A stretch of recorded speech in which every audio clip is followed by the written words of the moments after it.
This episode is brought to you by Portland Distro. If you like underground music, movies, and more, go to portlanddistro.com for licensed merch, vinyl, CDs, and more. Plug in the discount code 10OFF, TENOFF, for a 10% discount at portlanddistro.com. Hello, everyone. Welcome to this week's episode. Thank you for listening. Before we get going, first and foremost, I want to remind everyone that we have your podcasting entertainment needs covered nearly every day. Of course, starting on Monday, we have Horror Wolf 666, hosted by Brandon Legion. On Tuesday, we have Into the Necrosphere, hosted by Jackie Smith. Wednesday, of course, is the Everything Went Black podcast, which you're listening to right now. And Thursday is the Necromaniacs Horror Podcast, co-hosted by myself, co-founder Mike Scandato, and Jeff Kashid. And today's guest, Karl Haikara, is most likely going to be joining this cavalcade of excellence, of podcasting excellence. And he's a guy I met over the last few years online, which, that phenomenon went on where people were locked up alone. And sometimes we just reached out to people that we had things in common with. And Karl and I became really good friends over the last couple of years. We exchanged a lot of musical ideas, talked about, different movies, different books. He's going to be joining the ranks of the podcasting world with his brand new show called Sol Nox. And we're going to talk a lot about that, as well as a whole host of other interesting topics that include the occult, music, the abyss, and a bunch of really cool stuff. And this conversation went exactly as I expected it would go. Deep, deep explorations of some of these topics. I also want to talk about the Patreon, and I think everyone who has joined the Patreon, and we're a growing gang of free thinkers that are moving together into the future. So for as little as $1, you can support the show. You get access to all the bonus content. For $5, you get early access to all of the episodes in addition to the bonus content.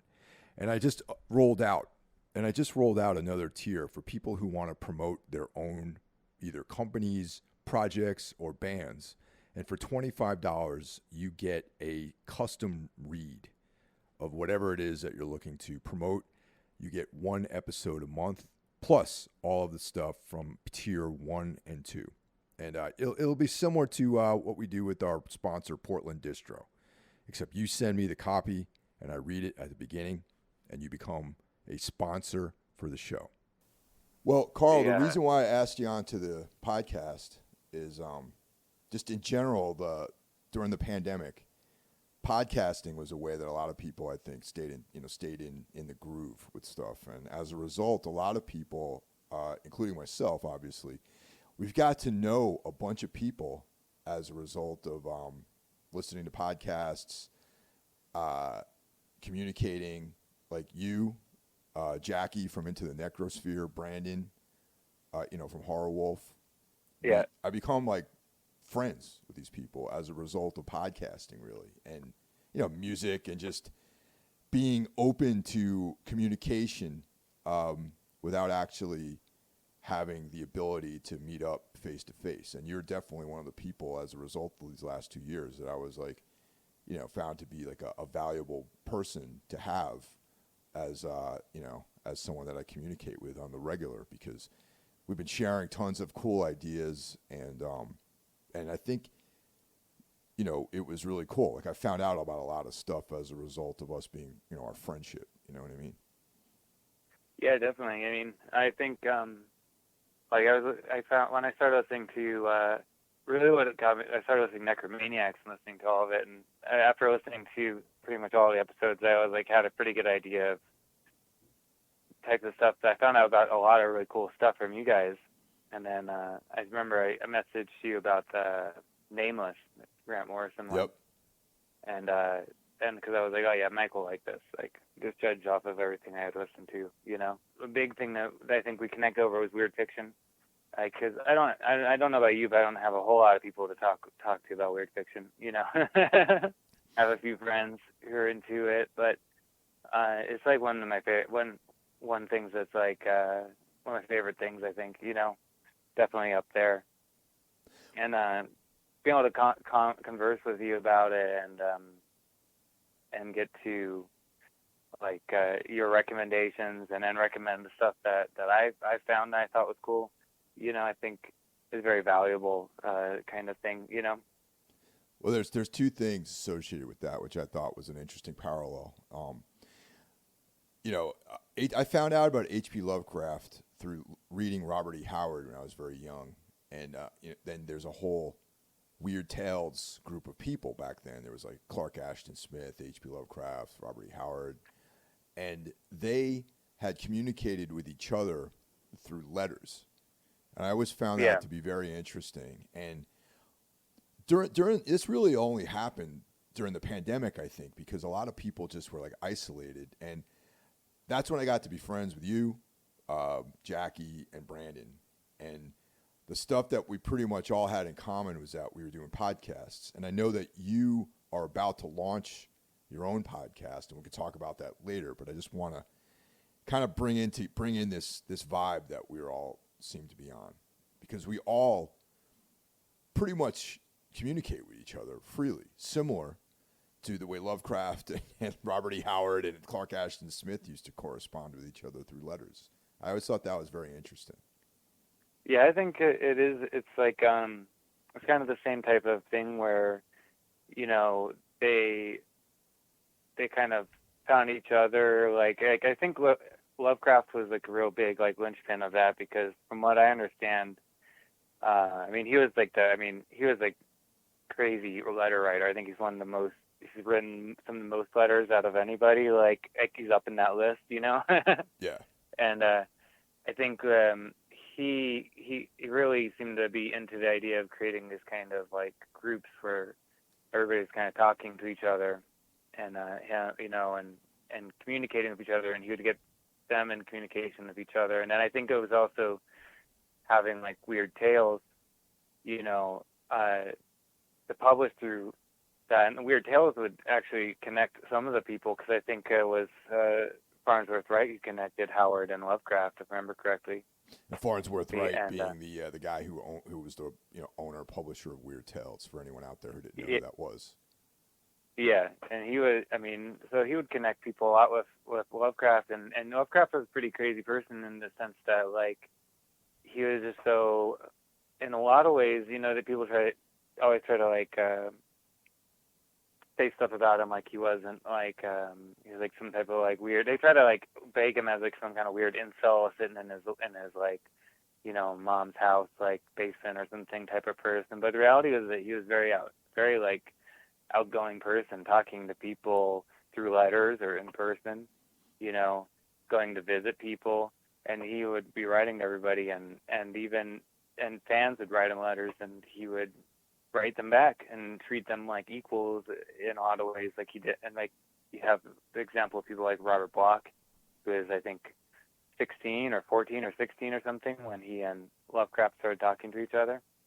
Lovecraft was like instrumental in helping Robert Bloch like launch his career, you know. And for anyone out there who doesn't know who that is, he for his most famous work is Psycho, Robert Bloch. Yeah, definitely like most famous is Psycho. I mean, I have I think I showed it to you, as like the Chaosium, like Mysteries of the Worm, which is all of his Lovecraft kind of juvenilia. I mean, it's mostly written in his teenager, early 20s. I know he wrote like a novel called I forget what it's called, Out of the Aeons or something. I forget. But he wrote a novel later on. But from what I've heard, it's not that great. But his early Lovecraft-like stories are pretty good. And it's interesting because you can read them in order and kind of see him developing his voice within the Lovecraft type of world. Which, I mean, again, later on, Ramsey Campbell did that as well. But back to like what you're saying earlier is that the they're definitely parallels, like in the sense that people connecting.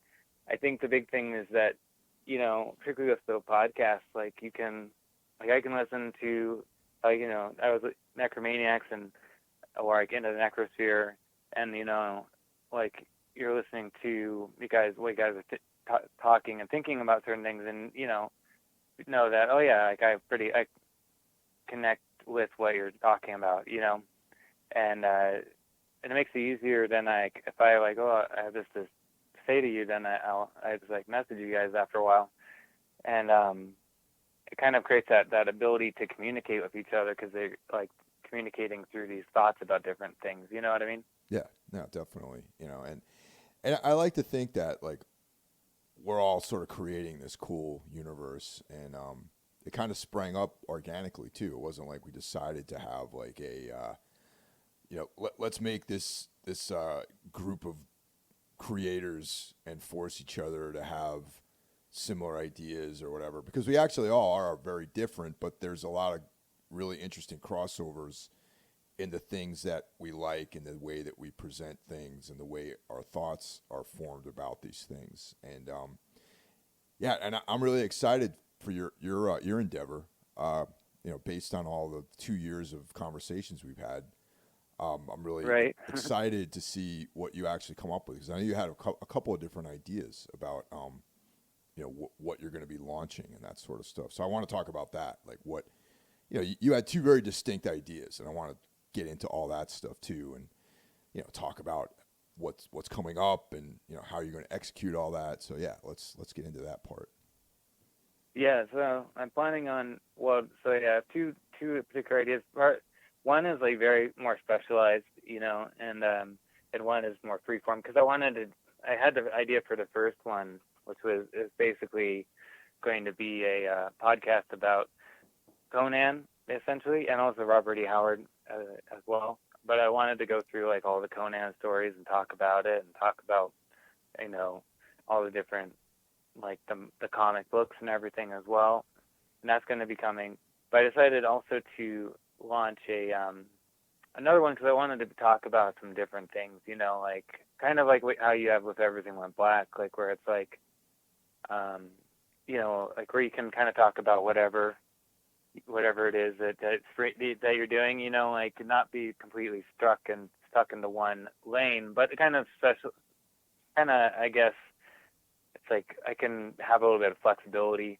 I have a kind of range of stuff that I want to talk about within that flexibility, but I'm not like, it's not going to be like the Conan one is going to be like every week, every episode is going to be the next story, Okay. So I wanted to because like I wanted to kind of, the Conan one, I kind of like the idea of like the H. Lovecraft literary podcast, where they went through chronologically all of Lovecraft's stories and talked about them and everything, And I kind of wanted to do something similar, but with Conan and with Howard, because I feel like Howard doesn't really get.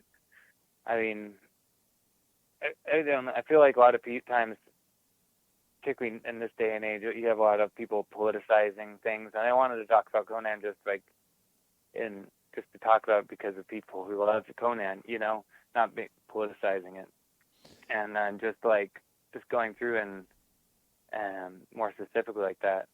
So but I had the feeling like I also want to do this other one, which is going to be called Sol Nox podcast, and that is going to be a little bit different because it's been, like I said, it'll be kind of flexible. I have basic range of things that it's going to be talking about. Is I want to talk about the occult. I want to talk about weird fiction and horror and black metal, and I'm trying to think what kind of like art, these types of things. The things that for me are like what is most important for me in my life and inspiring, And I felt like a lot of the stuff that I do study, particularly as far as like the occult and goes and things like that, that I have a kind of perspective on it that I don't really hear. I really haven't heard in a podcast so far. There's like a couple occult podcasts that I've heard, but they're all coming from a kind of, I don't know, kind of a different perspective, I guess, that I felt like my perspective on all that kind of stuff would be, something different out there, Yeah, no, And that's great. I mean, I'm looking forward to that one. And now, do you have a title for that podcast yet? yeah, it's going to be called Sol Nox Podcast. Okay. So it's named after the black sun, Mm-hmm. which is like an alchemical symbol that has been very important for me in my life. I see it as like a kind of a symbol of, obviously people will see it as a symbol of dissolution, but it's also a symbol of unity at the same time. So it's kind of like a symbol of, like the black work, like Negretto, solve coagula, And so it's kind of this, for me, it's a symbol of, and it's a symbol of unification. Like I know that Carl Jung talked a lot about with using like his kind of alchemical symbols in your work. That Yeah, that's what I was going to mention is like the Carl Jung aspect, because a lot of times when people hear the black sun, they think of like the Schwarz Sonne, the Nazi black sun. That's like everyone's so quick to jump to that conclusion with people when they use that sort of imagery, and you have to right. remind them that, well, Carl Jung had this whole archetypical thing that he had as part of his philosophy that had to do with, some of the things that we're talking about right now. Yeah, exactly. I mean, the black sun as a symbol you can find in alchemical treaties in the Middle Ages and everything, and it's very old like type of idea because it's the sun behind the sun. It's basically a symbol of kind of like the inner fire in a lot of ways. Right. That's beyond the external. And I saw it as a symbol of unification, in the sense that kind of when you've kind of been kind of destroyed yourself, you find this inner fire, within, which is the black sun, which can kind of like fuses you back together. Because I think like that kind of alchemical process is something that breaks you down, and then you can put yourself back together in a better way, I think. And I think these kind of symbols are important ones for because our minds kind of require symbols to our minds require these symbols to interact with it. Like it's kind of like for some reason our subconscious brain thinks in symbols. It doesn't think necessarily in words, The words are kind of like symbols that unlock this force that's within, So when you use these kind of symbols that have been used across millennia and different cultures as well, it creates this kind of inner alchemy, No, 100%, man. And that's like a lot of what, like a lot of those elements find their way into my lyrics that I write with Tombs and other various projects that I'm involved with. Well, that's actually a question I had for you, because I've noticed, obviously, because it's something that I pay attention to, is that you have like a lot of songs that have the black sun like in the lyrics and the song titles and everything. And I was curious, like, what does that kind of mean for you? Well, there's a couple of different levels to that. Like the first one is just in general, like you touched on alchemy and just life in itself and the existence of creatures on this planet to me is alchemy, and a lot of it, like you and I have had discussions about life rising from the abyss and things like that. And if you think about just an organism's journey through its lifespan, is there's nothingness, and then some biological process happens, and then this intelligence rises from that. And then during the course of the organism's lifespan, all these changes happen within the body, and so there's the journey from nothingness through a span of life, and all through that lifespan, the physical form of this being is changing. Yet inside that being is some sort of essence that is the characteristic, like the inner harmonic of that being. And then at the end, it returns to nothingness again. So there's this whole rising and setting of a sun. That's how I look at it, at least. So that's part of, I think I started exploring a lot of that ideology and imagery on Savage Gold. You know, where I pretty much, that was kind of the beginning of me thinking about things that way, and that's how I infused that philosophy into the Tombs material and other writings and lyrical endeavors that I have.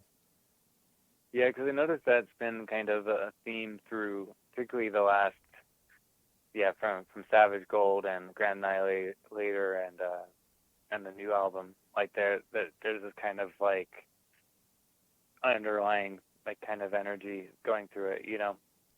And that's one thing I really related to with the newer Tombs material a lot is that vibe. And I do think that like the black sun is an interesting symbol because it represents both destruction and creation in a way. As destruction to see the inner like truth. And you said like somebody goes through all these changes and stuff, but there's this inner type of being inside of them, you know, that kind of almost holds it through. And I think that I see that like when you go through unification type of process, trying to think of like Jung would talk about like blanking on the word, but basically you become the whole self, you know, and it's kind of like that inner center kind of becomes large enough to like be the center of instead of being centered, I can say like the ego or the superego or the id, you become kind of all of it. And I think that includes that kind of inner central true self in a way, you know. So rather than being buffeted around like how, you know, some people like are very changeable in a way where they almost change their entire personalities, like when you kind of really encounter that true self and you feed that and everything, you kind of become this more whole being, which I see as part of that idea of the black sun, you know? Yeah, absolutely. And you know, that's in line with a lot of the reading I was doing back all the way back when we were doing Savage Gold, like in that era. That's when I started becoming aware of all this stuff because at the time, a partner that I had was very, very deeply into like Jungian, you know, philosophy and psychology, and she turned me on to a lot of this stuff, and I started reading on my own and fusing that with some of my other personal philosophies, and that's kind of where that sprung from. And yeah, I agree. I think like, you know, that everyone has like that inner essence, but there are layers and layers and layers of thing piled on top of that. And you were talking about people who change their personalities, but deep down somewhere there is like that kernel, that like essence of who they really are, and they just maybe haven't connected with that part of them to an extent where it's strong enough to fully be expressed, you know? Yeah, exactly. And I think that also, you know, I have like a lot of different interests and different things you're into, but I think when you really feed that true self essence and it grows, it's like all the different things that you're into kind of feed into that true self, you know, rather than like fighting each other or like being very changeable. It's almost like just like you're yourself and you have the different things that you like, you know, like, but they're all connected to that true self. Like that's something that I found important, you know. You also mentioned about the black sun being both a destroyer, like destruction and life, as well as, you know, two things at the same time, sort of. And I connected that with like the Hindu goddess Kali, and you know, because like Kali, there's like, I guess I forgot. I think the more destructive aspect of Kali is Durga, and Kali is like the more life positive element of that, you know, that concept. And the new Tombs sigil that we designed has like an inverted. Well, you can't really see it, but it's been stylized. But the main element in that new symbol that we have is a Kali symbol, which was like. Yeah, I noticed that it's kind of like a inverted, like the Kali yantra. Yes. Or whatever. I think it's called. Yeah. Yeah, you know, and rather than just rip that off and like, you know, okay, check it out. Here's this. We just turned, you know, Val Noir loose on it to come up with a cool, like, you know, sigil that we're going to start using on everything that we do now. Yeah, I think that's cool. Like to do the symbol. I like the symbol. I like the artwork for your new EP a lot as well. Just Thank like yeah, the I didn't know. I know you had the like listen party yesterday, but I was working, so I wasn't able to tune in. But the yeah, I like the artwork for that. And I like that symbol. I think it's cool to do like have like a sigil for a band, you know, like that's like kind of designed. Like I know for a new project I'm like working on right now, we have like kind of like a symbol, a sigil, like worked into the logo, but I want to kind of expand that to just be like its own like sigil, you know. And that's what I'm gonna do for the Sol Nox podcast. Like I'm gonna like paint a sigil for it that I'm gonna use, you know. Yeah, because that's another thing that you're also an artist too. So that's really a plus if you can handle the visual component of everything. Because that's something that I have like literally no talent with with doing anything visual. So Yeah, well, I'm like I have like my style of art like that I can do. I'm not really like one of those people can like paint whatever, you know. I'm not like or like very ultra like realistic. But if I'm doing something that is within the kind of vein of how I paint, I'm able to pull it off, you know. And particularly now, like with having like phones that take really great pictures and stuff, you almost don't even need to take it down to like scan stuff anymore, you know. oh yeah, definitely, yeah. The which is kind of nice. But yeah, so I paint and do the and I do music and I have the radio shows as well, which I do, which is music, more related. So that's the other thing. Like I have the radio station that we run, Denver Underground Radio. And we do the radio show. I do a radio show on there, 2 shows a week. But we don't, you know, it's not. I figured that doing the podcast would be a nice kind of, because it's not. I'm not playing like 3 hours of music or something. I could talk about stuff, you know.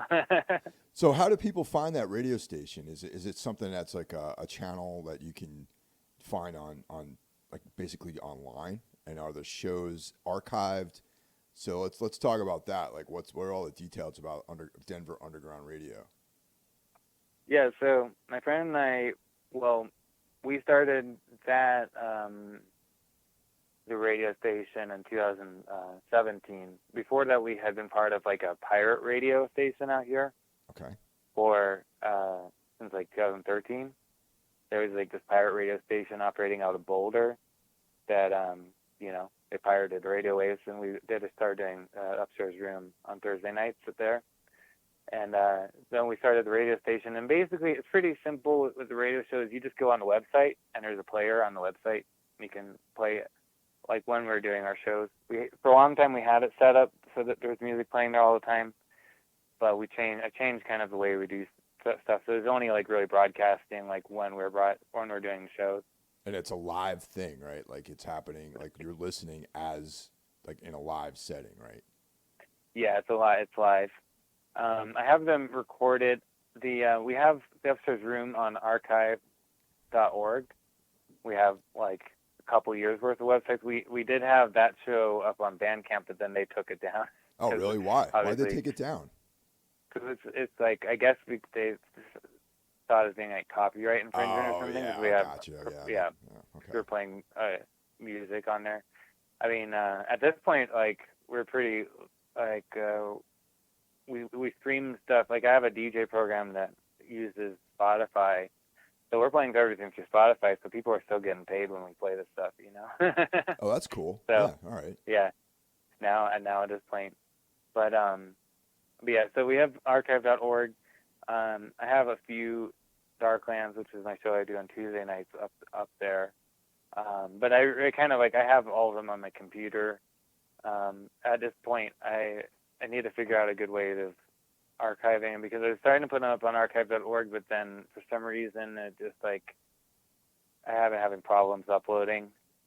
So and then like then after a while, like I think a year has gone by, so I'm like a year behind. So there's there's other DJs on there too. So basically, what other shows can you hear on Denver Underground? Right now, I have we don't have so many right now because we changed at the end of 2020. We restructured like the player and everything. It's kind of hard. Ironically, it's kind of been hard to find like good DJs that actually play every week and everything. And we kind of like cleaned house a couple years ago. But right now we have a guy who's in Connecticut who is doing a show on Sunday nights. I forget that. I think he does two things. He does like something called Nutmeg Junction, which they do. I think it's like actual like radio drama. Oh, that sounds and cool. then then he has his own show afterwards. I think that all of that starts around 7:00 Eastern time, I think. And I'd have to double check. So that right now he's one guy that stuck with us through everything. But eventually I'm going to try to to get things going again and find some people to have shows, But yeah, because your show, because of the time change, it's hard for me to listen to it. You know what I mean? Yeah, it's hard. It's hard. Yeah, my show is like doesn't start till like midnight your time. So, yeah, which is like, it's not very good for you. Yeah, get ready to go to sleep around midnight usually. So during the week at least, Yeah, it's not so easy. But I also have them all on a Spotify playlist, and people can listen to what we pick that way, So they're all up. I literally have years worth of Spotify playlists. Some of them maybe aren't exactly right because Spotify stuff gets deleted off of Spotify all the time, But yeah, that's the thing that really concerns me, man. It's like as everything moves to streaming, it's like actually Joe Bob Briggs touched on this when he talked about physical media. And, some of the weirdo movies that you watch on The Last Drive-In, these like really obscure horror films. And he's like, try to get your hands on a physical product because you never know when, quote unquote, they are going to delete stuff or take things away or change things. And I think, the convenience of streaming is nice. However, stuff like that happens. You have this thing, and then one day you go to the streaming service and it's not there anymore, Yeah, that happens a lot. And yeah, because I came to that conclusion, like I've only really been on the streaming thing for, I've only had, I kind of was like real low tech for a long time. I had literally a flip phone, like, cause I was like to save money. I just got like one of those like flip phones for like, cause it's like cheaper and, everything. And I only got like smartphones and stuff like I think like 6 years ago or something. Yeah. So before that, it's pretty low tech, like just how to buy CDs and rip them and listen to them on my iPod or whatever, and that kind of stuff. And so I started getting into streaming when I got a smartphone, and it's nice in a way, like I do like being able to have access to a lot of stuff, like because before with a iPod, like I would be constantly like changing it, and I listen to like so much different stuff, and you never know when you get in the mood to like you want to hear this, and then you have to like pull up your hard drive or find the CD, or it's time consuming. So it is nice being able to just look that up, and usually between Spotify and YouTube I can find most things, but definitely like as soon as I started seeing like stuff just kind of disappear for no reason off of Spotify and stuff like that, I kind of got that feeling of like, yeah, you can't rely on these things, and particularly for if you're into fringe stuff, like I'm like really into black metal and underground black metal, obviously, and being like really deep into like stuff like that, you really can't rely on those things being streaming, because it's already kind of fringe, and it's something that you never know if one day they just decide that, yeah, all this black, like, like all these bands are like impure, can't be on Spotify or whatever. You never know. I mean, it happened to like Hate Force got pulled off of Spotify. I noticed that. Yeah, I noticed that for sure. Yeah. And oh well, there was like a weird like Russian and Ukrainian purge of Spotify a couple years ago, where it's like there was like a bunch of different Russian Ukrainian bands like and they all like disappeared. Like there's a few left, like obviously Drudka and like some others, but a lot of them just disappeared. I'm not sure if that was like censorship or if it was just like maybe some type of weird like weird thing where like with licensing or something. But but that's the thing, is it could happen, and it's definitely better if possible to get the stuff like on CD, I think, or get the record or whatever, and make sure you back up. Like if you do get stuff off of Bandcamp, make sure to download it and back it up, because I mean Bandcamp's been deleting like a lot of stuff recently too. They've been going on some kind of weird like purge where they like deleted like Funeral Mist and like a bunch of different bands. So if you bought music through Bandcamp and all of a sudden that band has decided by their like censorship board that it's not good, then you lost all that music. In some ways, I feel like I have a lot of different thoughts about this because, like, I come from the old world where you bought records, and there was like a very hands-on approach to this kind of stuff, where like the populist version of music, like Madonna and like stuff that makes big money, yeah, that's a product that's to be consumed by people. You know what I mean? And I love Madonna, but like, right. Stuff of that nature, big arena rock bands, like, Kanye West, like all that kind of stuff is like a product in a lot of ways that is meant for the most amount of people possible to listen to. And the stuff that you and I are into is like very specific. And that requires like a certain amount of hand-to-hand, face-to-face, tactile contact rather. And I'm from the world of, I'm not that old where I've never seen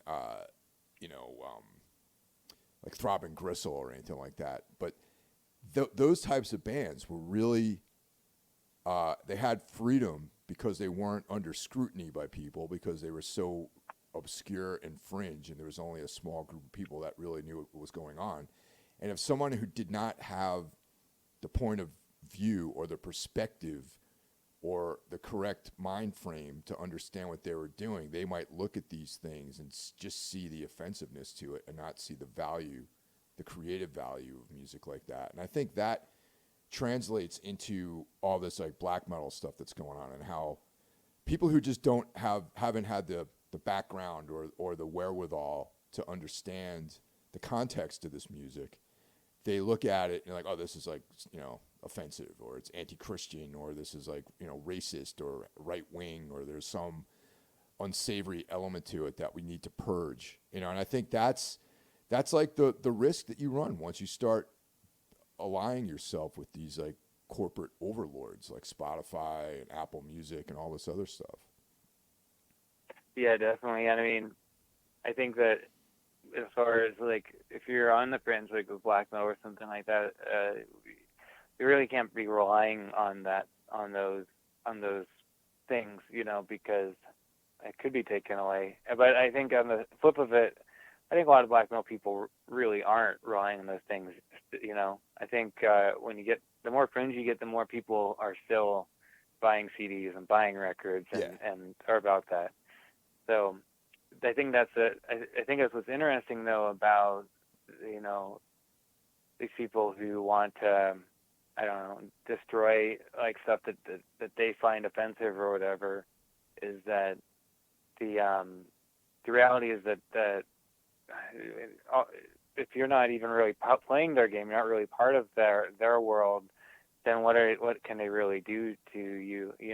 That's kind of the funny thing about like the underground. So if the underground is operating on its own rules in a lot of ways, then even if you get taken off Spotify, it's not going to hurt your, your listenership because they're already buying the CDs. Yeah, totally. And that's I think a band that's a testament to that is Inquisition. I mean, they had a bit of trouble a few years ago, and they're still out there doing their thing. I mean, they're not on Season of Mist anymore, but like they have their own. They're still nothing happened to them. I mean, people still are all about Inquisition. I mean, I personally I've never been a fan because I saw them live one time and I was like, really, I like their records, and then I went to see them live. To me, it was too.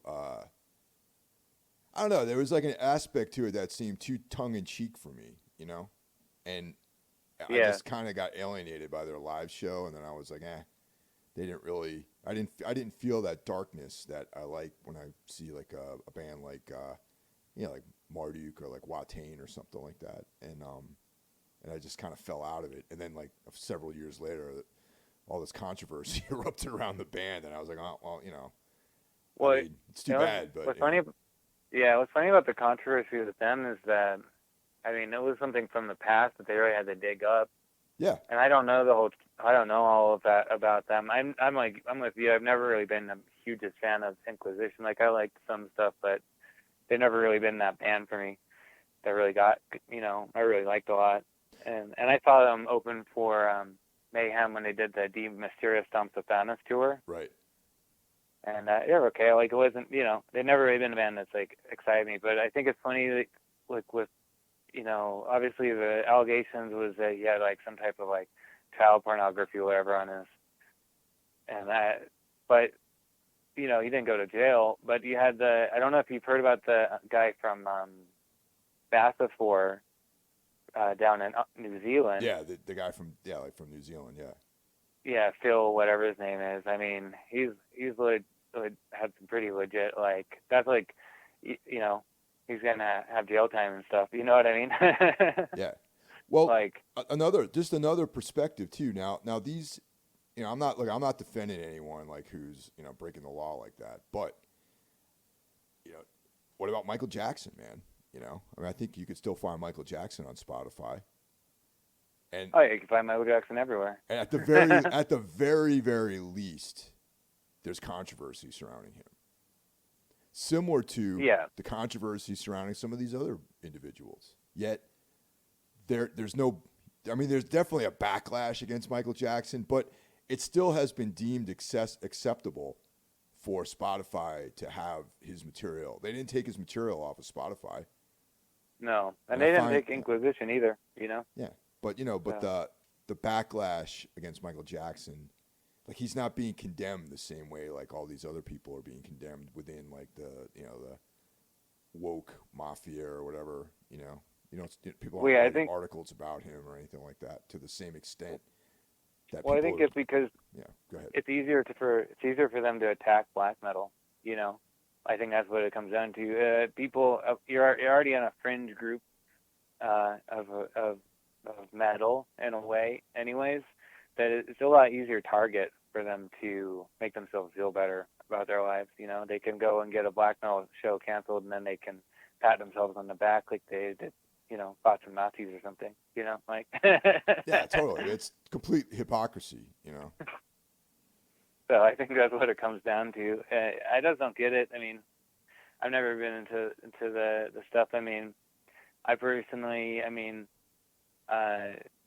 just think that I believe particularly with art, that I believe in freedom of speech, absolute freedom of speech. And unless you're, I think that the laws that we had before, like in the 90s, about hate speech and stuff like that, seemed to work. People could say what they want to say as long as they weren't like inciting violence or something. And I think that that's like the way forward, particularly within art, because you can't have a free art form when they're like worrying about all these rules and stuff. I think all the kind of political correct type of stuff is a form of thought control, kind of. They want, it's a kind of a way to have control over a populace. Well, so, yeah, that's the, like, freedom of speech is like what it's like what holds together like a modern society, really, like a free modern society. And you can just go through history and see societies that started banning free speech started crumbling, really, you know? Yeah, exactly. I mean, it's definitely the road to some form of tyranny. Like and the reality to me is like people like to make a big distinction between, say, the far right and the far left. The realities are kind of the same. They end up at the same place. No, I totally Doesn't agree with matter if that. it's like Stalin and Hitler are basically the same. Just they wear different like badges. You know what I mean? Yeah, no, exactly. So yeah, so I think freedom of speech is important, and I think one of the things with black metal is that black metal is definitely a form about freedom of speech, because black metal explores a lot of, and the same thing with like industrial as well, and different things like that, is that it's exploring like very extreme types of like things, like we're exploring very extreme thoughts and extreme things that, as a way, sometimes for some people purging it, or sometimes it's just an expression. It's just like it's an exploration, an artistic exploration. And you have people who do that, and they're exploring like very like taboo subjects. But I think it's a way of bringing freedom as well, because I found for myself that once you get over these ideas that you can't think certain things, just even the thought of them is like some type of crime or something. When you break away from those types of restrictions, and you really challenge those things, you become more free as an individual, and you become more free and able to see reality as it is. And I mean, that's part of the reason why I say like the whole idea of the adversary, I think, is important. And that's why black metal is an adversarial form of music. You're challenging all these restrictions, and if somebody says you can't say that, you can't think that, then you're asking why Well, why can't we say it? Like, that's exactly one of the reasons why Satanism is like, attractive to people who consider themselves like outsiders or like against, these conservative ideologies and things like that, and I love the argument that no wars have ever been fought in the name of Satan. yeah, well, yeah, I mean, because I think like satanic viewpoint would be like, that'd be kind of like hypocrisy. Yeah, exactly.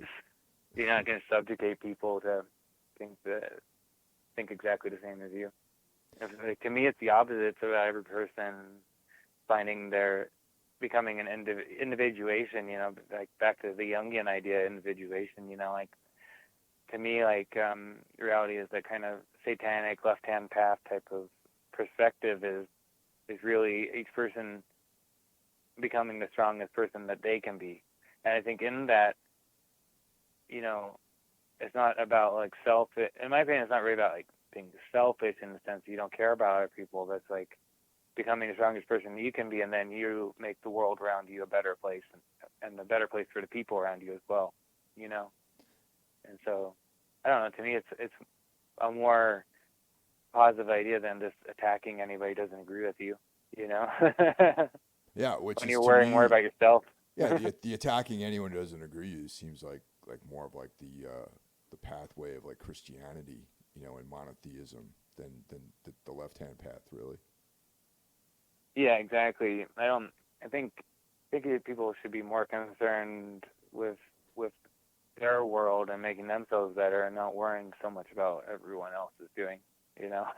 See, that's the real irony about it, where like people that are not knowledgeable about the left hand path, they look at it, oh, you're just self-absorbed if you're working more towards the individual. But the reality is like strengthening the individual brings the rest. If everyone strengthened themselves, it would bring up the entire society.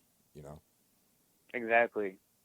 Well, and I think it's totally that. Is if each person strengthened themselves, like spiritually, physically, psychologically, became the strongest person that they could be, and the best person they could be, the whole society would be a better place, just because everybody would be, as long as everybody's working to elevate themselves and they're elevating each other as well, and it's like, that's like, I think, a really important part. It's just like, if you're educating your mind and you're strengthening your body and your soul or your spirit, like, I think that just that on a global or even a level of a country, your whole country would be a stronger country,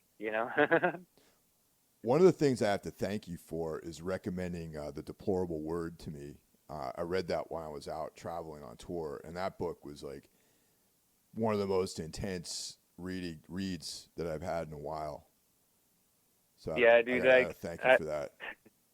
You're welcome. Yeah, I remember, like, I got that. I kind of was like, just sometimes I just scroll through Amazon looking for stuff, and I stumbled on that one, and it looked kind of interesting from what I could see on Amazon, so I ordered it.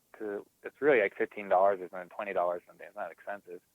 And I get it, and I open it. I'm like, there's like an energy, palpable energy coming off of it. Like you just looking at all the crazy like collages and everything inside of it. You can really believe that it is, kind of creating some type of energy about it. You know what I mean? 100%, man, because I had that book on tour, and like whenever I had the book out, we were like backstage or whatever in the green room or something, and I was reading it, or I would put it down on a table and get like, bottle of water or something. People would react just to the physical presence of that book. Yeah, I can believe it.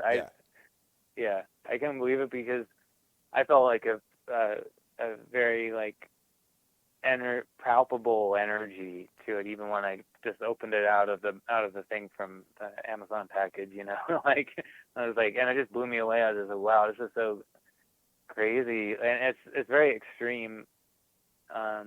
But I kind of like that. I mean, I don't really agree with a lot of what it says, but I just like it has this very extreme like energy to it that I find like really like inspiring in a way. Also partly because like I felt like you read the short story at the beginning, which I felt reminded me a lot of Archive 81. I don't know if you got that kind of vibe. In general, I thought it had like a very Thomas Ligotti like sort of vibe to it, and definitely reminded me of Archive 81. Definitely. Yeah, just that short story because she's like painting and she paints like herself into the void basically. Yeah. Like it just reminded me a lot of Archive 81 with like the paint, like the like fungi or whatever. And yeah, then the philosophy is definitely very Thomas Ligotti. It felt, like I said before, I had messaged you, I felt like this book would be the actual handbook for some type of weird void worshipping cult in like a Thomas Ligotti book or something, and also, how like in like a lot of Ligotti's short stories, there's always some sort of like blackness, like palpable, like miasma or whatever that like people disappear into, or like there's like this substance that comes from somewhere. Like that element too was very much present in the short story, and it's written in this kind of diary like journal format, which made it really compelling. Yeah, I thought that short story in of itself was like great. Like like worth the price, and between that and the paintings in it, or the collages. I mean, the collages were like real intense, man. Like I was like, you would like, I mean, this might sound really corny, but this is really how I felt about it. Like if you look at the collages long enough, you can feel like this energy, like you can feel your kind of perspective changing on things. Well, I think that's the point. I mean, it says in the book that they're supposed to be like utilizing these void rituals or whatever. They're like ritual like sigils basically. Like they're sigils like underneath the collage essentially. So the collage is making, and then on top of it, the collage is supposed to be making some sigils. So like when you look at it for long enough, your eye kind of travels along, and you start seeing that there's like a kind of shape to it. And that goes back to what we were talking about.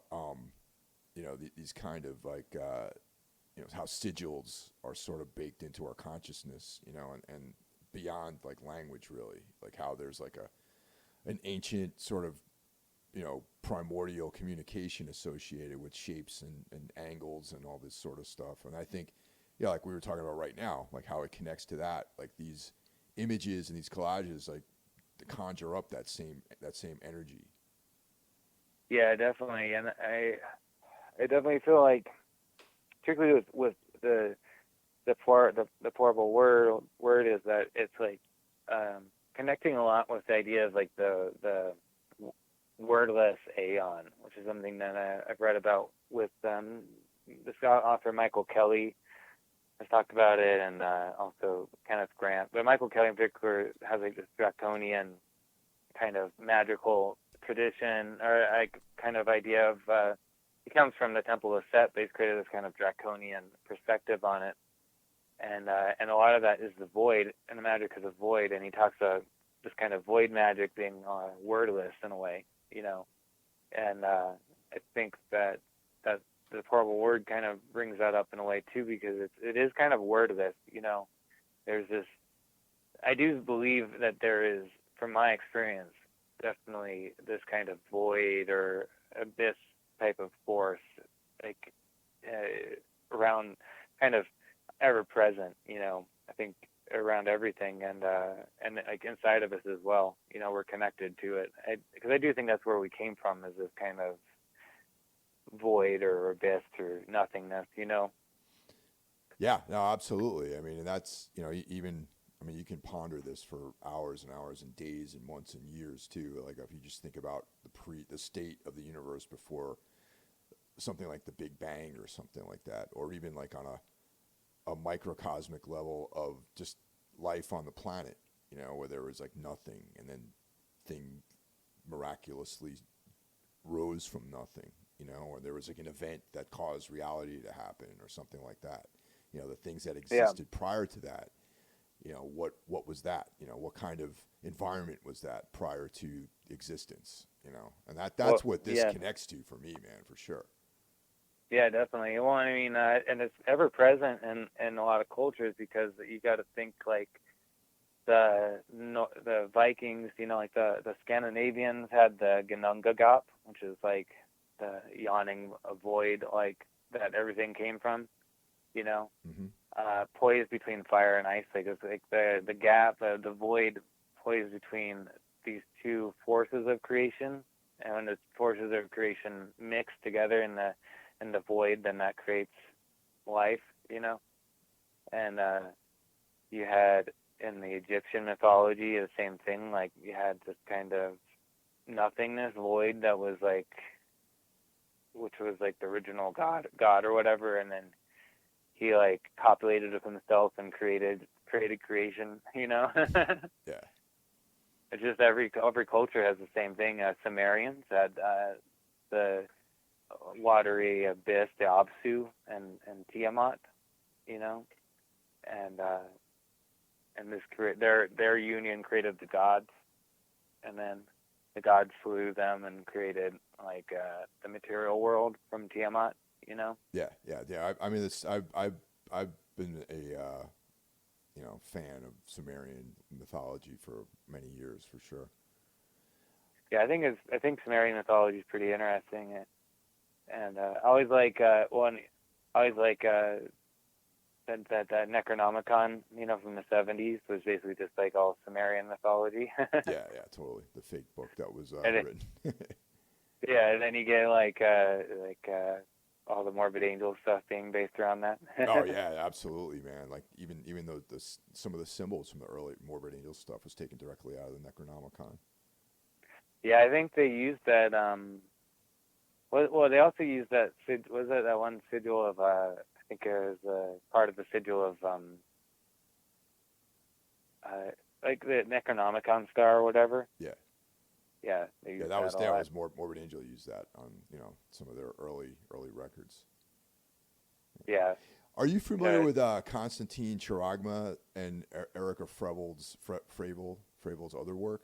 Because they were, I guess they created the deplorable word. Like they were like editors, writers, or they were like at the heart of that book. Are you familiar with their other work?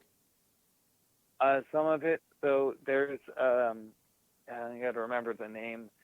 There's let me grab it real quick. So there's a thing called yeah, Chronozon, which is like a kind of magazine type of format, a journal, that they've released. I have 3 issues of that. I think the Constantine guy was the editor for the first 2, and then Erica Fravel took over on like the 3rd and the 4th. And that's like a compilation of different writers from across these different kind of like very fringe parts of like modern Satanism and everything. Like it's got a mixture of like short stories and then like occult writings. So he has one in that called Worship the Darkness. That's one of the other things I've read from his. And then Erica Fravel, I don't think she really does that much writing, but like her art is in the other, I think, Chronozon 3. I know that they have like a whole like publisher called Martinet Press, but they basically self publish through Amazon from what it looks like, but they do pretty good quality overall, and they have a lot of different. They're more like pamphlet-sized books, kind of like the same as like the Portable Word, where they're like smaller. I know they have published like a lot of different people, but I think the only other like book that the Constantine guy has written is one called I'm forgetting what the name is. It's like something Gnostica, but it's like you can find it on Amazon if you look up the Portable Word. Ecclesia Gnostica or something like that. I have it up right now, actually. Coranzon 1. Yep, those are the 2 like kind of journals. Yeah. Or 3. I think there's 4 altogether. I have 1 and 3, I think. Oh, look at that. He's using the inverted Kali sigil as part of the cover image. Yeah. Interesting. Yeah, I think the whole thing is very like all these like fringe people, like you got stuff written from really fringe stuff like Temple of Blood, and then you got some Order of Nine Angles type of stuff, and then his writings like Worship the Darkness, which was pretty intense, like very similar. You could tell that kind of what they built the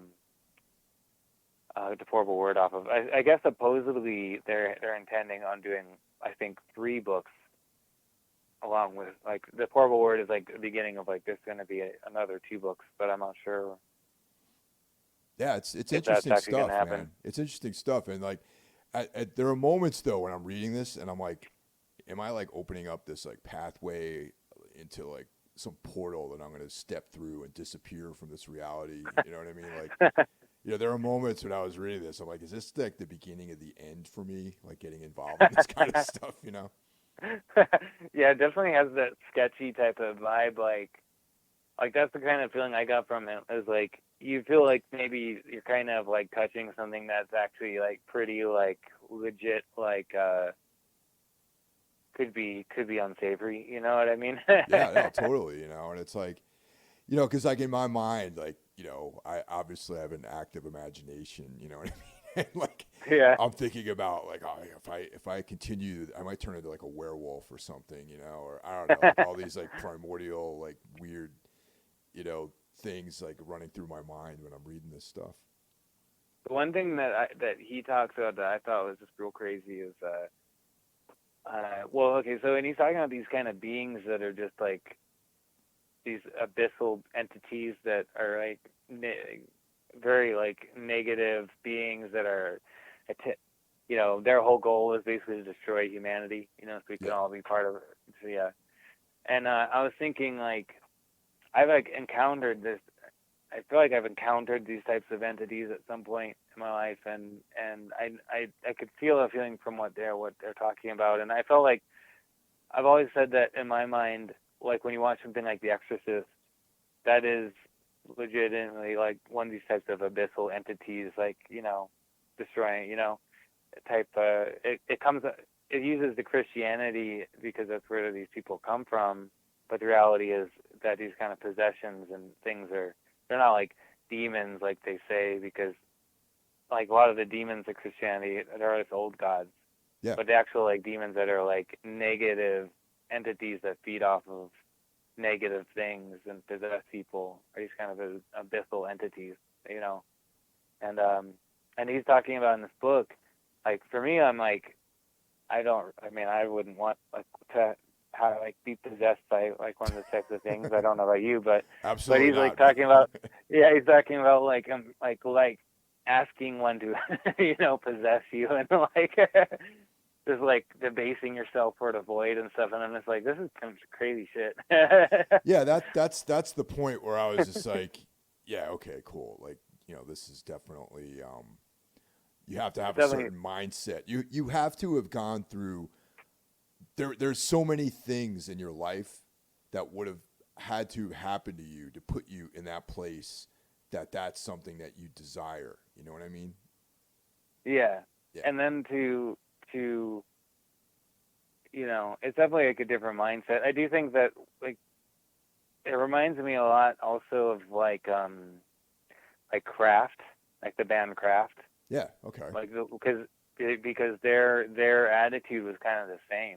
It's like it's kind of, it's like this anti-human, anti-everything, like go back to the void, destroy everything, like embrace these kind of like abyssal, like evil entity type of things. You know what I mean?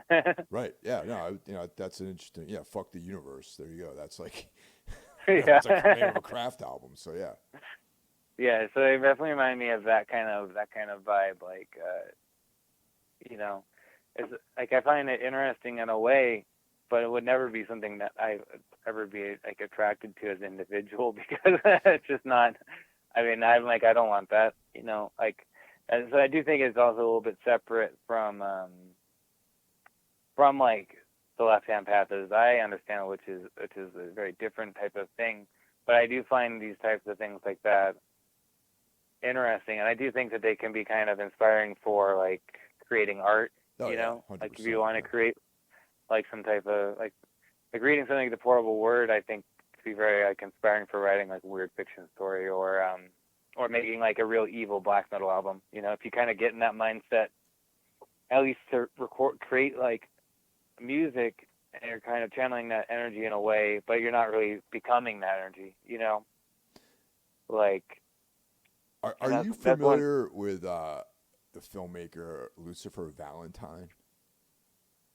I'm not. I think I remember you talking about one of his things at one point, but yeah, is he the like the one that wasn't like a real crazy like black metal like? Well, there's a couple of different things that he's made, and a lot of it's all most of it's pornographic. Like he's into this like, weird like vomit porn stuff. And I haven't seen any of those films because I'm not interested in that kind of stuff. But, yeah. But I did. My drummer found this on somewhere out there online, and we have like an MP4 of this movie. It's called Black Metal Veins, and it's a documentary about these people that live in some small town like in the Midwest somewhere, or the southeast, or some like borderline rural town, and they're like a West Virginia town or something. Yeah, like West Virginia or something like that, where it's like this.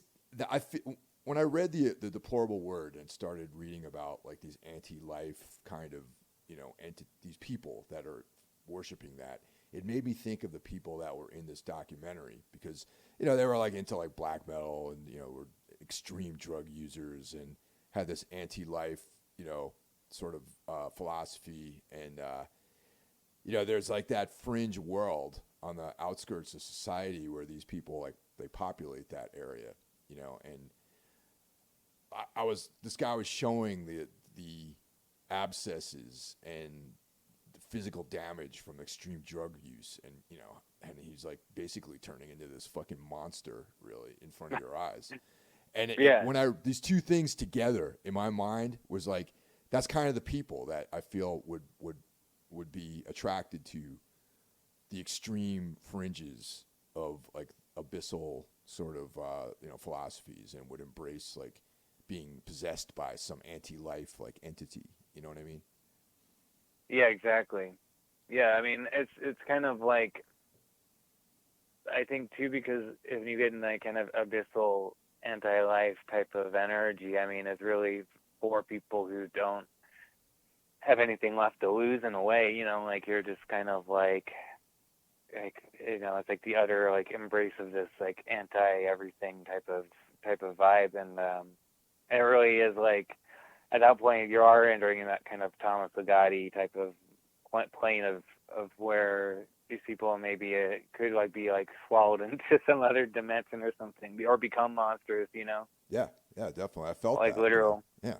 Yeah. And even in my travels, like not so much in the recent years, but even like being on the road a lot, like I've seen people like that have like come into the periphery of my life, like through travel. Not, I don't seek these people out, but you find yourself in proximity to these types of people if you're doing, like extreme music and you're touring, and there's always the guy that offers you just, yeah, you guys can crash at my house, or whatever. And it's like, back when we used to, do that, stay with people and things like that. It was like, it's like you would see these people and you go to their house and you're like, I think I'm going to sleep in the van tonight, man. There's like some darkness inside this place that I don't really want to be near, just, Yeah. you know what I'm trying to say? Yeah, I know exactly what you're saying. Yeah. So interesting. Like, Man. It's the whole, that, like, that's a lot of the things I was thinking about when I read this book, for sure. Yeah, it definitely is like that.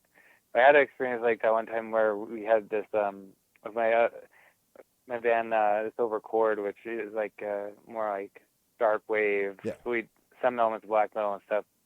Like we were trying to find a bass player, and this guy had come up to us at one of our shows and was like, oh yeah, I play bass stuff. We tried him out. It was kind of a weird vibe about him, and he kind of looked like the guy from Silence of the Lambs a little bit, like Jamie Gum or whatever his name is. Oh, okay. Like that's literally what he looked like. And Ken and I like drove him home, and he invited us in for a second. We went in. He's like, oh, I got this like basement where we could rehearse maybe, and we'll go down. And he's got like a cage in the basement and stuff.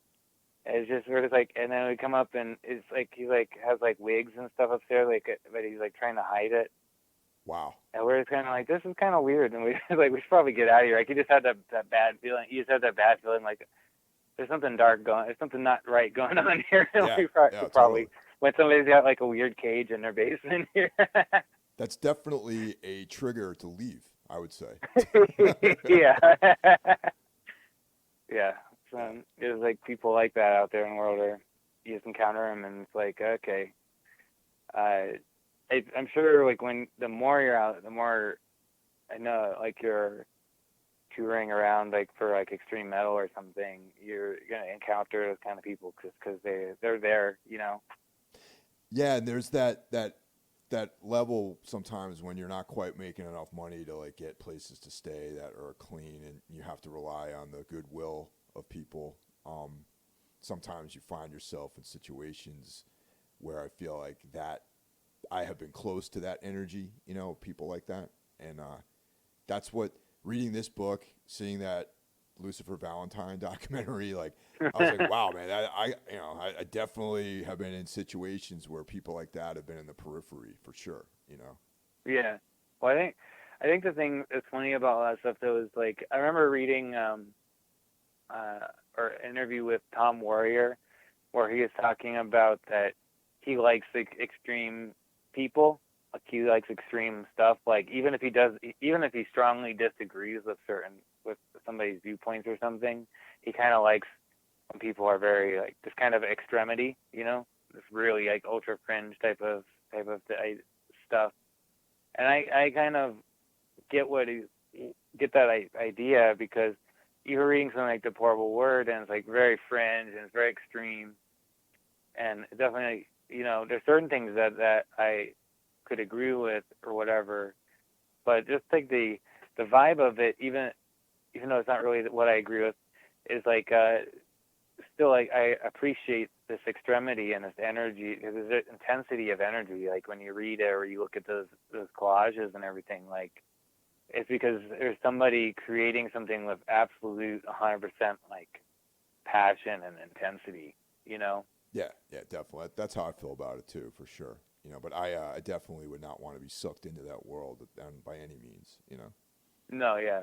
And then like, it kind of reminds me of like I'm reading like the apocalyptic apocalypse culture. Oh yeah. There's two volumes of that. I have those. Yeah.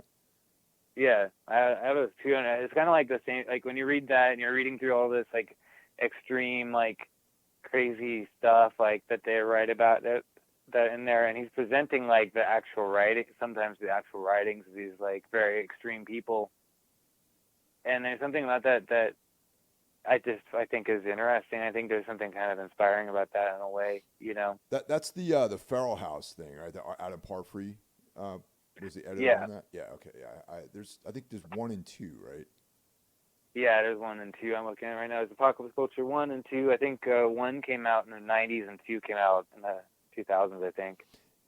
I think, don't they have like Bobby Boussolet's like his interviews with him and all sorts of stuff like that, like the Jill Coleman artwork and stuff like that. Yeah, they have that stuff, and they have like articles about like the Process Church and like the Son of Sam murders and right. Very 90s. That's very 90s. That stuff. Yeah, it's very 90s. I dig it though. I like the just like you're going through this range of extreme like kind of crazy stuff. The funny part was when I first read them, I can't remember if it was in 1 or 2. They were showing there's like this writing about these people who like fetishize like mass shootings. Yes. Yep. And they write these stuff about like they're like writing like these like fanzines basically about mass shootings, about how to kill more people.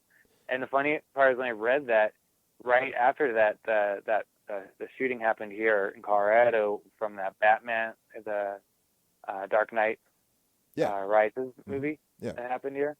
Yeah. And so that happened like literally like a day after I read that thing in Apocalypse Culture. Well, that's interesting because that whole, Fortran, all those people that worship these dudes, these mass shooters, that's kind of their thing. Like they have like, they they rank these guys based on body count and that kind of stuff. So it is a reflection of what was written in Apocalypse Culture like 20 years ago, for sure. Yeah, it's crazy that how it's developed, and I don't understand that kind of stuff. Like the kind of like depths of like internet culture is like real beyond me. I don't really know. I'm like very like primitive. So I know there's all this like, I'm sure if you really get into like the internet culture, it's like a whole nother like just like swampland of this like, but I mean it was already happening like in the 90s, you know. Yeah, definitely, for sure. There's different formats. It was like guys like going out and photographing like zines and mailing lists and stuff, you know. Yeah, I want to talk real quick about the Conan Robert E. Howard podcast again. So, just to be clear, are you going to do all of his fiction or just the Conan stories? I figure we'll start with Conan. I mean, that's the kind of thing I've been thinking about because I do want to cover other ones as well. I'm thinking like originally I was thinking of just doing Conan and dedicating all to Conan, but I think it'd be better to do Howard as a whole because I would like to cover, because eventually you're gonna run out of Conan stories. There's only the 3 volumes, and I definitely want to cover all Howard because I'd like to cover the Cull stories and Solomon Kane and the Bran McMorn and all that stuff. And I mean, I guess at a certain point, if you're still going, you got all the main ones down, you can start digging into like all of his like historical adventures and stuff, you know. Oh, there's so much, man. You know, there's like, I mean, the historical fiction he's done. He's got stories. What's his name? sailor costume, the boxer guy that he is a boxer character. Like there's Yeah, like he's the tons of boxer stuff. character. Yeah, He started writing like westerns as well, didn't he? he did. He did. Yeah. And that, One interesting thing is the Del Rey editions that you and I have been like collecting. Um, I just found out apparently all of that is the actual versions that Howard published, like back in like Weird Tales. And yeah, the ones that I read as a kid in the 80s were severely edited by L. Sprague de Camp, apparently.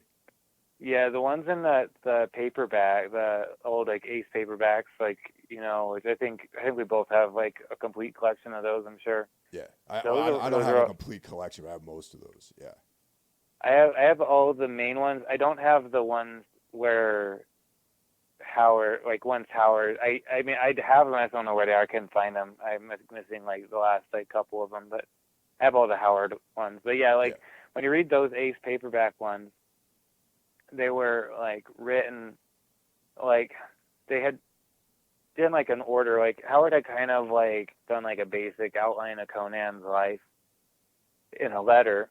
They'd written this to like some fans or something, and so basically Sprague de Camp and Lynn Carter, they like wrote.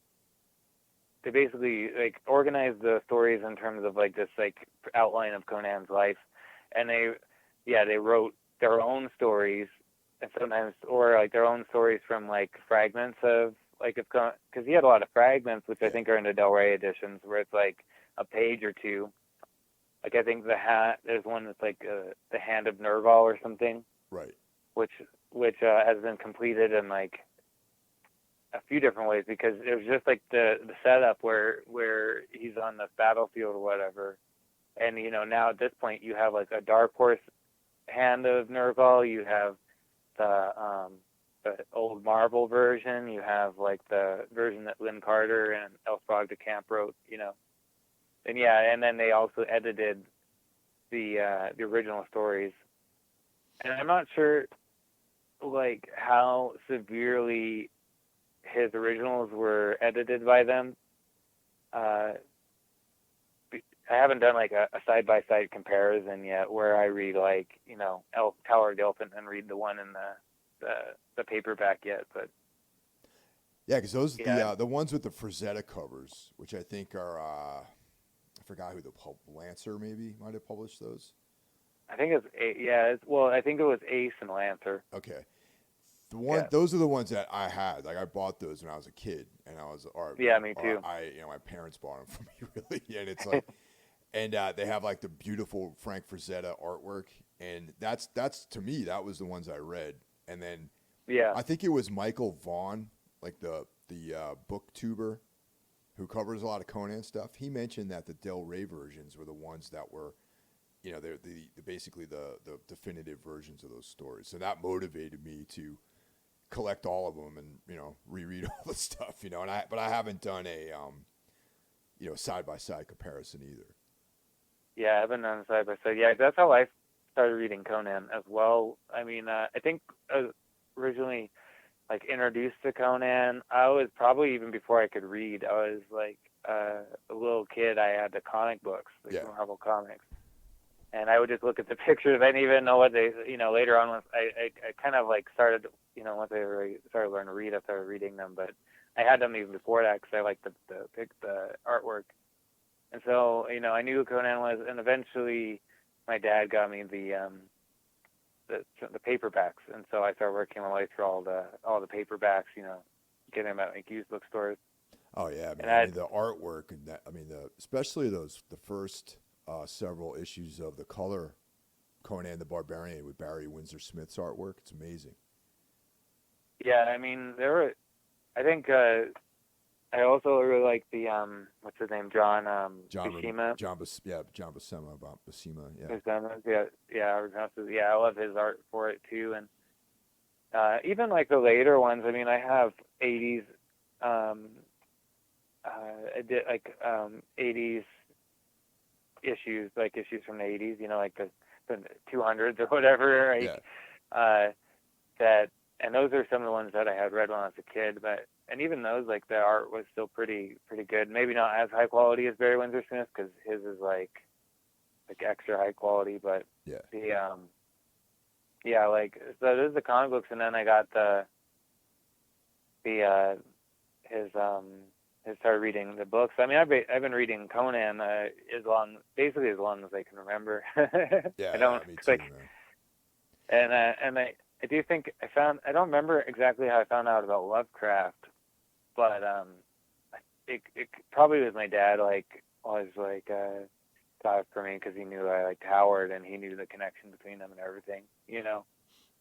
Well, And, for me, it was almost at the same time because there was like this one bookstore in my hometown that had records and books there, and they had like this awesome fantasy and science fiction section. And through reading Conan, the comic books, like if I was like a big Savage Sword fan, and they always had like the articles in there, and that's yeah. where they mentioned H.P. Lovecraft, and I was like, oh, I got to keep my eye out for this. And then, sure enough, they had the paperback versions that had that. I forgot the artist's name, but he did that obituary record. They used one of his pieces for an obituary album. Yeah, the Blood Curdling Tales. That's the first Lovecraft edition I got too, the Del Rey one. And it was definitely like difficult to read at a young age, but I kind of like try to like force myself through it. And as a result, I've reread all those stories many times over the course of my life, just because my skill as a reader improved as I got older. Yeah, me too. I remember trying to read Lovecraft as a kid, and Howard was pretty easy to read, you know, and you could understand. Lovecraft was a little bit more difficult sometimes. But the thing was, there was something about it that just attracted me, though, like where I really liked his writing, even though it was a little bit difficult for me. Like there's just something about Lovecraft's writing that really spoke to me, and I don't think I really fully grasped Lovecraft till maybe I was a teenager. Yeah, for me too, because there was like really heavy concepts in there that were beyond my aptitude at the time. Yeah, and I would even say that when I finally really felt like I could really understand fully everything like in his work, more or less, was like a little bit older even. I mean, I've reread all of Lovecraft's stuff and Howard's. I've read like all of their stuff like multiple times in my life, and each time I reread, particularly like Lovecraft, but Howard as well, you kind of get new like insights into it, And, yeah, definitely, man. I mean, that's especially Lovecraft, because there seems to be a lot of stuff like hidden in there that you have to, piece together over different rereadings. And the same thing with Howard. Even though his writing is a little bit more simple, I just feel like if you read at different points of your life, you have different perspectives on the stories too. Yeah, you have different perspectives, different way of reacting to it. I think that my favorite thing about Howard, I remember, because I read all of the Conan stories 2 months ago. I remember telling you, like, I love there's so much fire and energy coming off of his words. I read through his book, through the Conan stories, like so fast, because you just feel like this energy. You get excited when you read Conan, Oh yeah, and like Kull on the other side is like more of like this kind of sullen, like somber, brooding character, Yeah. Well, it's interesting because Kull is Lovecraft's favorite. Yeah, I can see that, because the stories Yeah. they're more ephemeral in a lot of ways, Yeah, the Kull ones are definitely like a little bit more moody. And the Kull, I need to order the Del Rey for Kull. That's on my list because I have the original paperback. Oh yeah, mm-hmm. Yeah, I have a couple and of of those. course that's the edited version or whatever, and has like some Lynn Carter stories. So I'm planning to get the Del Rey one and really reading through all the original like Kull stories as Howard wrote them, But I think Kull is like very moody. He's like Conan, like always he ends up with some type of woman you know, like, Yeah. and the stories where Cole is not really all that interested. He's like almost asexual in a way, you know. Yeah, there's no women, there's no queen, there's no even like, he doesn't have any need for women at all in his stories. Conan's this kind of lusty, swashbuckling guy, like, like Yeah. just like raging through the world, and Cull is just kind of in the shadows in his kingdom, like sort of paranoid about, lizard people trying to take his kingdom away from him and things like that. Yeah. Another real moody character is Solomon Kane. Oh yeah, totally, Uh, man. like I read all the Solomon Kane stories last year, and I was just like, I had read some of them, but last year's first year I read like all of them straight through from beginning to end, you know. And I was like, Solomon Kane is badass. Again, you have this fiery energy where you just read straight through it. But it's just like he's such a weird character because he's this Puritan, you know, and he's almost lying. He's like a hypocrite in a way. Yeah. Because he like loves adventure and like, you know, killing people and stuff, but he like kind of he kind of puts it in a perspective of like, oh, I'm doing good, you know. Yeah, he like, justifies his actions, for sure. Yeah, but reality is that it's coming from just a need for adventure. I mean, that's what Howard even says, like in the stories. Like that's. So I think that's interesting. He's like very tall and like kind of like hook nose and lanky, and you know, like very a little bit like Conan, but not quite as. Yeah, he's a little more thin, you know, skinny than sort of Conan, gaunt, I guess. Gaunt, yeah, character, sort of, yeah, physically. Gaunt but strong. Yeah. Yeah. I think it's interesting because people will try to say that all the characters are like the same, but they're really not. They're very different. Yeah, people generalize too much, and it's like whenever I hear that, I'm just like, man, you really never spent any time with any of this stuff. You just basically probably looked at some artwork or read. I mean, even if you read a couple paragraphs, you realize that they are very different. Yeah, I think. Well, I feel like a lot of times what I see, and this part of the reason I really want to do the podcast about Howard, is that I feel like there's a lot of misunderstanding of his work, and I feel like a lot of people have like kind of like ideas, you know, like of what it is, but maybe it's not actually what his work is, you know.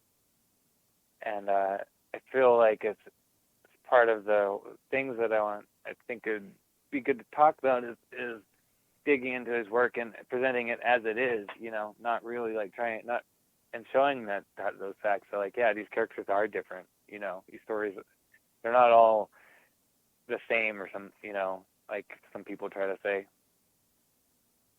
And I think that it would be a good service, and I also just think it would be a lot of fun to like go through each story and give it like the deep dive in the way that some of these literary podcasts like H.P. Lovecraft one did, or Elder Sign does, or something like that. Maybe not as like collegiate, you know, like the Elder Sign is, where they're like really like almost too in depth, but you know. And again, like that one, I think part of the reason that fueled me to want to like do this was listening to them cover Conan stories, because I just felt like they really were not understanding it at all, you know. So I was just like, okay, I feel like there's a place for a Howard podcast, and I'm really surprised that there's not one yet, you know. So as far as these two podcasts are going, what's going to be up first, and what's the time frame we're looking at? So yeah, I'm planning on having the Sol Nox one up probably the week that this podcast will be going up. So it should be up now that you're listening to it. Okay. Yeah, it's kind of weird when you're talking like in the future present tense. Some people say that time is a flat circle, so. That's true. It's all happening all at once. Like we're already in that week. Yeah, so it'll be up. It should be up now, as you're listening to this podcast. I'm planning, it should be up on everything. And then the Conan one, I'm launch here soon, shortly after. I haven't quite. I need to iron that out and get like the first episode recorded, and I need to try to figure out like a logo for it and stuff like that. So, yeah, it's like one of those things where I was like, I'll figure out, do this other one and get it launched, and probably within a month should start launch the Conan one next as well, because I'm pretty into the idea of covering the Conan stories and the Howard stories, and I know that you said that you would want to 100% jump on sometimes. Yep. Yeah. I will do as much or as little as you want on that podcast, because I love Conan, I love Robert E. Howard, and we could talk once. Let's wrap this up, and we'll talk about that a little bit before we sign off for the night. Cool. Yeah.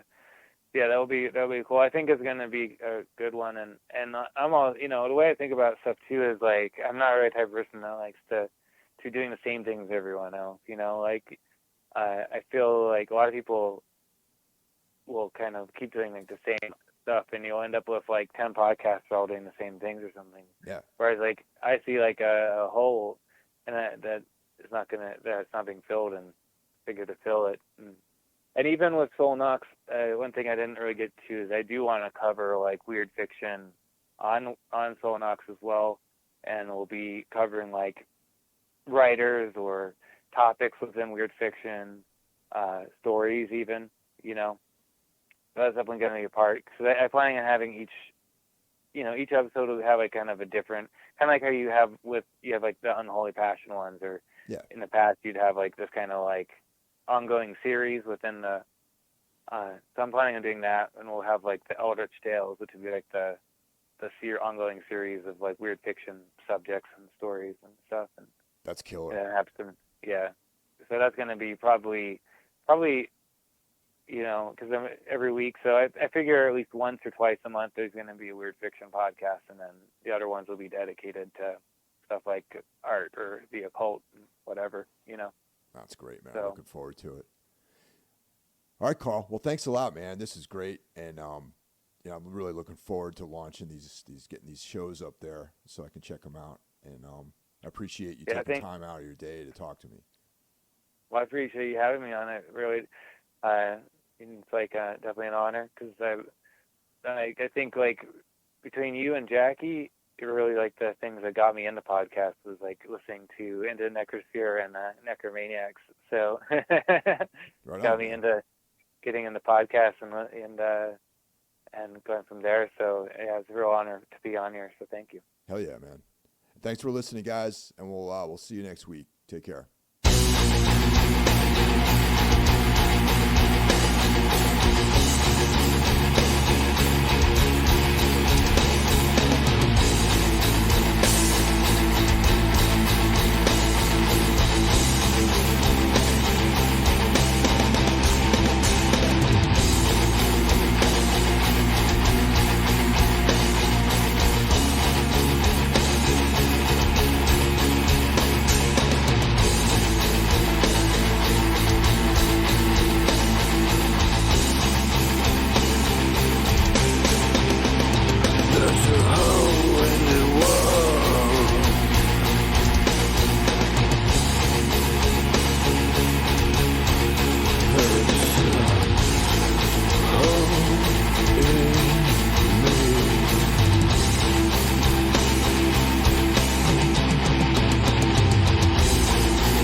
Yeah.